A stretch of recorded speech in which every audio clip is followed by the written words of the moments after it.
আরে দেশটা নিয়ে তো একটা মহা চিন্তায় পড়ে গেলাম। দেশ নিয়ে আবার কি চিন্তা করলেন ভাই?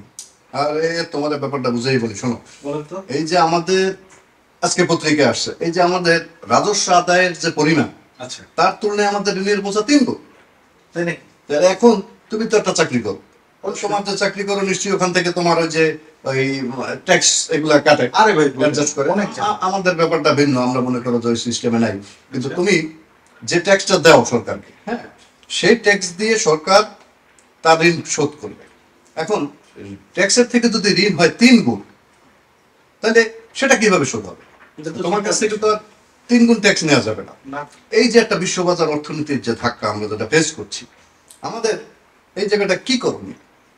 আসলে তো চিন্তার বিষয় ভাই। আমি তোমার এই যে এটা নিয়ে অনেক সময় নিয়ে চিন্তা করতেছি যে আমাদের দেশে এই যে রাজস্ব আদায়, এটা একটা লিমিটেশন আছে। এটা তো মনে করো যে একটা পর্যায় পর্যন্ত যাবে, অবশ্যই। কিন্তু এর বাইরে আর কোন জায়গা থেকে ট্যাক্স নেওয়া যায় বা এক্সট্রা ইনকাম সরকার করতে পারে, কোন জায়গা থেকে, যৌক্তিক কোন জায়গা থেকে? আপনার মধ্যে কি মনে হয়?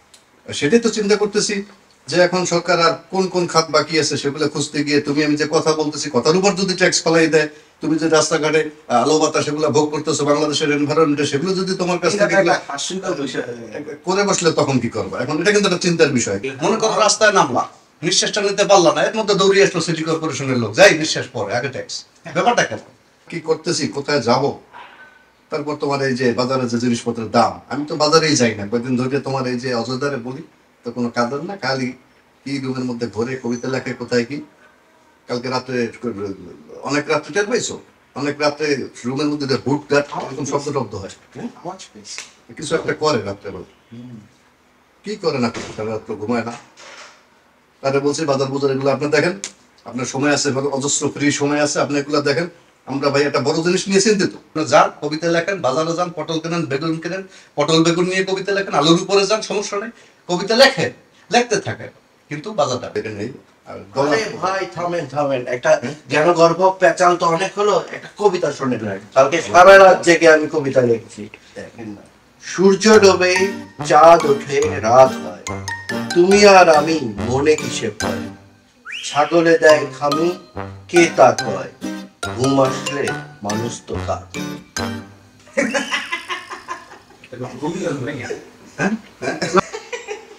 কবিতা ছাগলে কি করছে? ছাগলে খামিতেছে কেন? মানে সারা রাত জেগে মাথা খাটিয়ে এই কবিতার লাইন গুলো লিখেছি। ছাগল এই যে রুমের মধ্যে ছাগলটা নিয়ে আসছিল না? ছাগল আনবো কেন? এটা তো মাথার ভেতর থেকে প্রডিউস হওয়া জিনিস।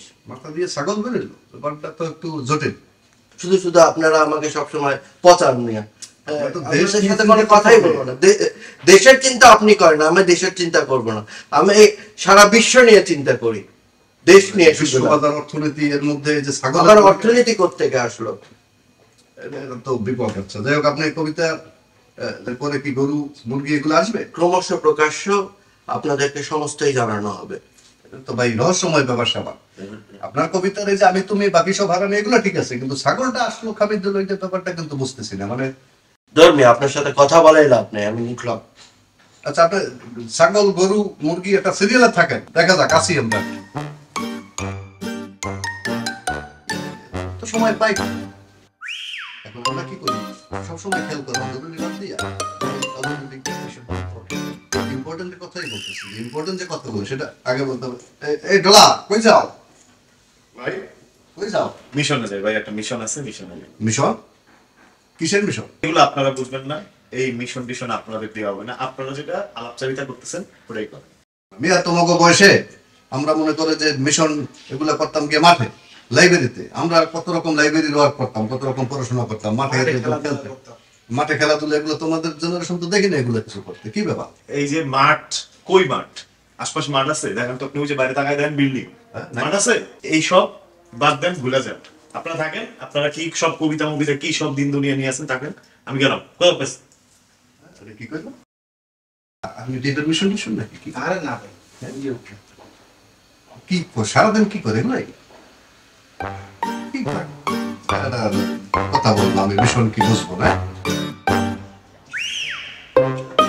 আরে মুসা, তোমার তো সারাদিন দেখাই পাওয়া যায় না। কই থাকো সারাদিন? ভাই আপনি তো আমার কাম সম্পর্কে জানেনই। সেটা তো জানি। শোনো, তোমাকে তো একটা কারণে আমি খুঁজতেছিলাম। সেটা হচ্ছে রুচি ভাই যে এই যে সারাদিন হচ্ছে সবাইকে নিয়ে মজা করে পচায়, এটা কি তার ঠিক? সে কবিতার কি বোঝেটা কি? আমার কবিতা নিয়ে সে মস্করা করে। কি বলেন ভাই, আপনি তো দুর্দান্ত কবিতা লেখেন। আমার মনে হয় কি তার আপনার কবিতার লাইনগুলা ঠিক মতো মনোযোগ দিয়ে শুনে।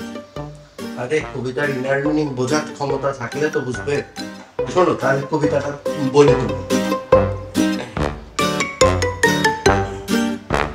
শোনো না, শোনো। ভাই ভাই আমার করুন না ভাই, আমার করুন আরে শোনো, না। আরে ভাই বাথরুমে তো সারাদিন নিয়ে যাবো। ভাই ভাই ভাই প্লিজ আমার একটু সময় নয়, প্লিজ বলছি শোনো। ভাই আপনার দুটা পায়ে পড়ি ভাই, আমার আরে সূর্য ডোবে, চাঁদ ওঠে, ভাই আমি রাত হয়। ভাই আমি বাথরুম থেকে এসে শুনি ভাই, প্লিজ মাফ করে দেন ভাই। আপনি আপনার কবিতা আরে মুসা শোনো, শোনো, এই মুসা শোনো না, শোনো কথাটা শোনো। এই মুসা, মুসা কবিতাটা শোনো না, ভালো লাগবে তোমার।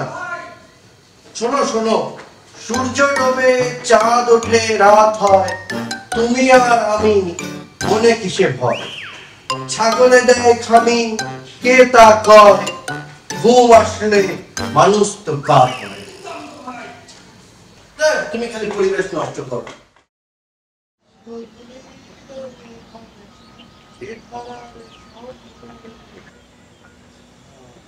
এই বিশ্ববাজার অর্থনীতি সরই চিন্তার বিষয়। সকাল থেকে যেভাবে আপনি বিশ্ববাজার অর্থনীতি নিয়ে কথা বলছেন, এই নিয়ে আমি একটা কবিতা লাইন তৈরি করেছি। আলু তুমি কার, পেঁয়াজের সাথে মিতা অঙ্গন। ভাই নতুন লাইন করা শুনছো? ভাই শোনা, লাইনটা শোনা। আলু তুমি কার, পেঁয়াজের সাথে মিতা অঙ্গন।